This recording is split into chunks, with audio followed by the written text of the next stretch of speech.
सुप्रभात बच्चों, कैसे हो आप सब? मैं आशा करती हूँ आप सब बहुत अच्छे होंगे, खूब मज़े कर रहे होंगे। आओ बच्चों, अपने सामाजिक विज्ञान की कक्षा को एक बार फिर शुरू करें और पाठ संख्या है ये 5वां और जिसका शीर्षक है वस्त्र, हमारी आवश्यकता। वस्त्र हमारे जीवन की मूलभूत आवश्यकता है। हम गर्मी, सर्दी, वर्षा, धूल तथा कीटों से सुरक्षा के लिए वस्त्र पहनते हैं। क्या पहनते हैं बच्चों? हम वस्त्र पहनते हैं। हम ऋतुओं, अवसरों तथा अपनी आवश्यकता के अनुसार वस्त्र पहनते हैं। हम वस्त्रों में आकर्षण तथा सुंदर दिखाई देते हैं। हम विभिन्न प्रकार के वस्त्र पहनते हैं। सामान्यतः हमारे वस्त्र ऋतु के अनुसार परिवर्तित होते हैं। ग्रीष्म ऋतु, ग्रीष्म ऋतु यानी गर्मी की ऋतु। हम गर्मी में सूती वस्त्र पहनते हैं। ये हमारे शरीर को ठंडा रखता है बच्चों और तथा पसीने को आसानी से ये सोख लेता है। शीत ऋतु, हम सर्दियों में ऊनी वस्त्र पहनते हैं बच्चों। ये हमें ठंडी हवाओं से बचाते हैं तथा हमारे शरीर को कैसा रखते हैं? गर्म रखते हैं। ये देखो, ये गर्म रखते हैं हमारे शरीर को। वर्षा ऋतु, वर्षा ऋतु के दौरान हम बरसाती छाते तथा रबड़ के जूतों का प्रयोग करते हैं। यहाँ पर आप देख पा रहे हो, यहाँ पर हम छाता देख रहे हैं, रबड़ के जूते देख रहे हैं और बरसाती देख रहे हैं। ये सब हमें कब काम आते हैं बच्चों? वर्षा ऋतु में ये सब काम आते हैं।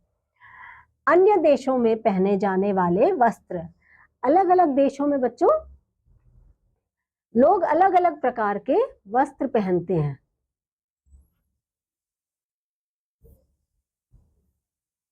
अफगानी पोशाक, भारत के अलग अलग राज्यों के लोग अलग अलग प्रकार के वस्त्र पहनते हैं। देखो, यहाँ पर आप देख पा रहे हो अफगानी पोशाक, यहाँ पर जापानी पोशाक, यहाँ पर कैसा है बच्चों? यहाँ पर चीनी पोशाक। चीन के जो लोग होते हैं वो ऐसी पोशाक पहनते हैं और जो जापान के लोग होते हैं वो ऐसी पोशाक पहनते हैं और जो अफगानी लोग होते हैं बच्चों वो ऐसी पोशाकें पहनते हैं।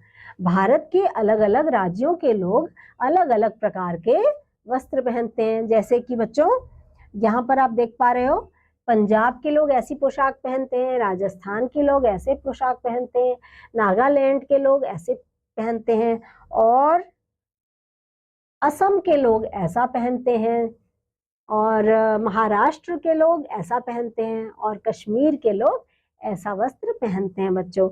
विशेष समारोह में हम विशेष अवसरों जैसे त्योहारों तथा विवाह, जन्मदिन समारोह में विशेष रंगीन वस्त्र पहनते हैं।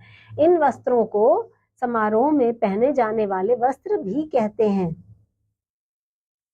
यहाँ पर देखो, जन्मदिन मनाया जा रहा है बच्चों, यहाँ पर विवाह का अवसर है और यहाँ पर आप देख रहे हो अन्य कोई त्योहार है जिसमें बच्चे सजे धजे बैठे हैं। अब आती है बात वर्दी की। वे लोग जो विशेष कार्य करते हैं वो विशेष प्रकार के वस्त्र पहनते हैं, उनको वर्दी कहते हैं बच्चों। किसी भी व्यक्ति के कार्य के अनुसार उसकी विशेष वर्दी होती है। विद्यालय के छात्र भी वर्दी पहनते हैं। अब देखो आप बच्चों, यहाँ पर जैसे एक डॉक्टर होती है उनकी वर्दी है, वकील की एक अलग वर्दी, नर्स की एक अलग वर्दी, डाकिया जो होता है, जो पोस्टमैन होता है उसकी एक अलग वर्दी होती है, जो सिपाही होते हैं, पुलिस इंस्पेक्टर, उनकी एक अलग वर्दी होती है। तो बच्चों आपने देखा इस अध्याय में हमने किस पर बात करी? हमने अपने वस्त्र के बारे में जाना कि हम किस किस प्रकार के वस्त्र पहनते हैं, मौसम के अनुरूप हम वस्त्र पहनते हैं, विभिन्न प्रकार के मौसम में विभिन्न प्रकार के वस्त्र पहनते हैं और जो हमें मदद करने के लिए जो हमारे आसपास के लोग हैं उन्हें भी अपने अपने काम के हिसाब से कभी कभी वर्दी पहननी पड़ती है, कभी कभी अलग तरह की पोशाकें भी पहननी पड़ती हैं। त्योहारों में हम कौन से पोशाक पहनते हैं, इन सब पर हमने बात की और जाना। तो बच्चों कैसा लगा ये अध्याय? मैं अब आपसे मिलूंगी अगले अध्याय में। तब तक के लिए बच्चों बाय।